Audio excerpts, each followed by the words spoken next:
Hi, I'm Holly Davis, and I've been working as an international animal communicator for nearly the past 27 years.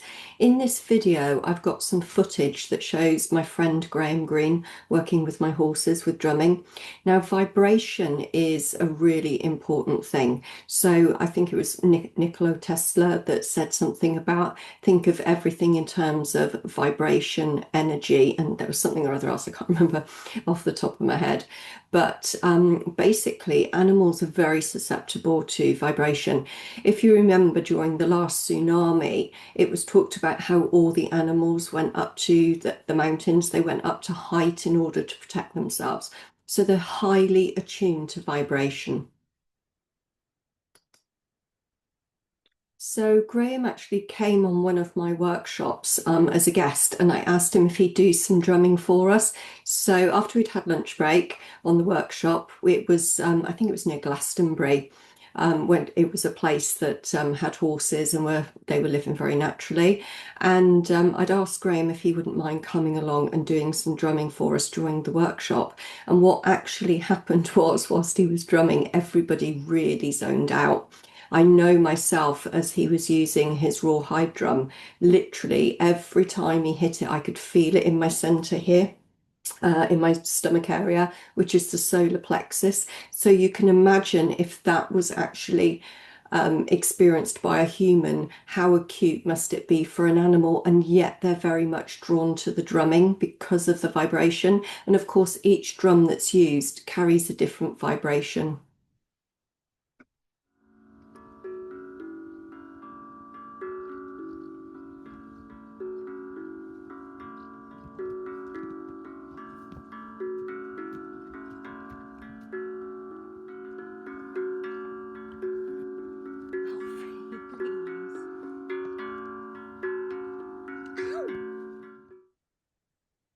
So in the video clip that you've just seen, that was my grey Arabian Harry. He was only about 4 years old at the time, but you can see how fascinated he is about it. He was quite a flighty horse. You know, he was what you would call, I suppose, typical Arabian. You know, there was lots of flight in him, and yet he was highly, highly inquisitive.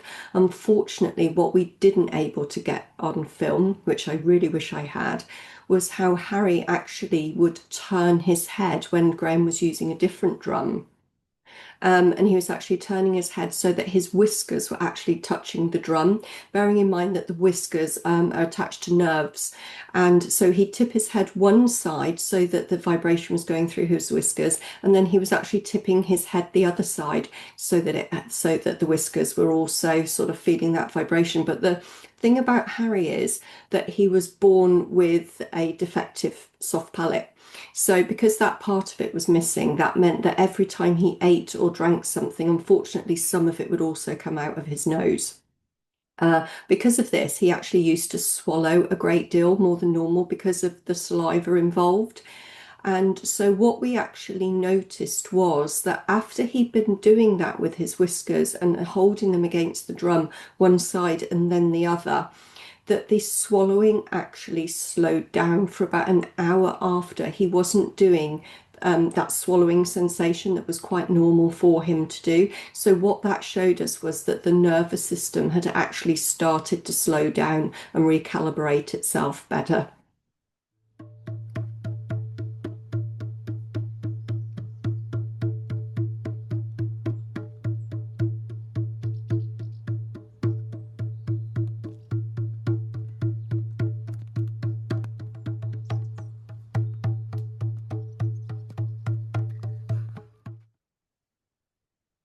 So in the last clip, you can actually see my chestnut Arabian horse, Alfie. He was particularly a very sensitive horse. He was sort of like my master teacher when I was teaching healing for horses on my small holding in Wales.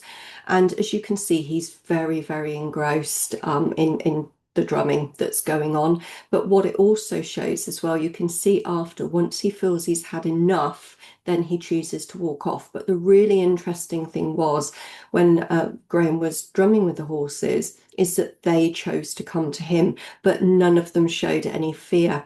But you can really kind of see them lapping it up, feeling the vibration of it. You can tell by their expressions if you watch closely.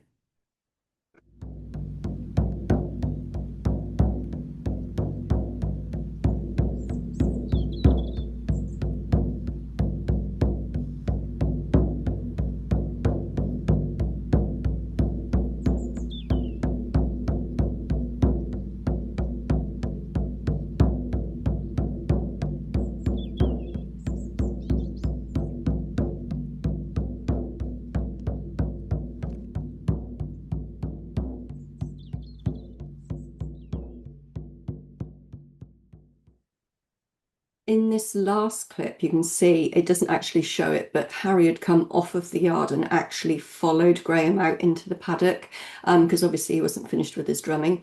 And I remember as well being at Hliest Horse and Pony Trust as well, a charity that takes in horses and ponies in need.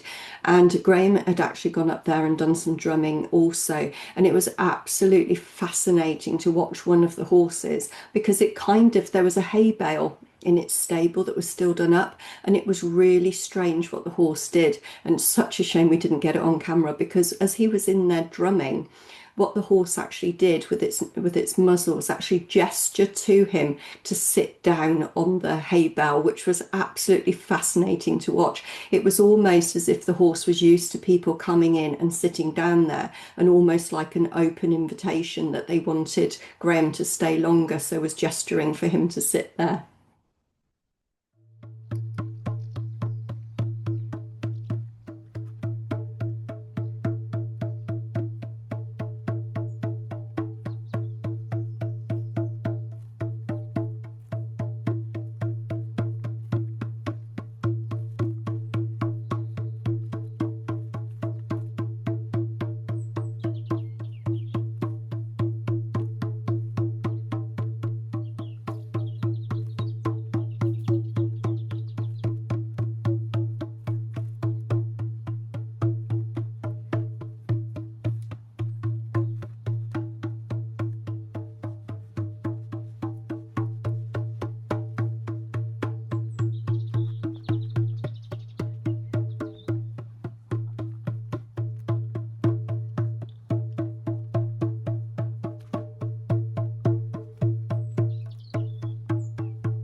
So Alfie, without a doubt, the chestnut horse, was one of the most sensitive energy horses that I had ever met. So I mentioned to you earlier about how he used to kind of help out in my animal healing workshops, my healing for horses ones. And what he actually used to do was he would position his body for where he wanted healing. And if the person wasn't obliging or they weren't listening to him, he'd actually swing around with his mouth open and threaten to bite them. And as I pointed out to people, it was his way of explaining to them how energy sensitive he was and how important it was that it was done in the place that he needed and that he felt like he was being ignored. As you can see in this last clip of him with Graham, he's very much absorbing the energy through the heart chakra. And also as well, my feeling was very much at the time as well, was also through his throat, because one of the things with Alfie was that he did find communication difficult because he was so black and white. And not many people are with regards to their communication. He was a little bit of a sergeant major, but in this video, he really sank into it, and the drumming was absolutely incredible to watch with him. Just how, I'm not sure if it quite shows it in enough detail in the video, but what he'd actually done at one point is almost like hugging Graham around the neck with his neck. It was actually really beautiful to watch.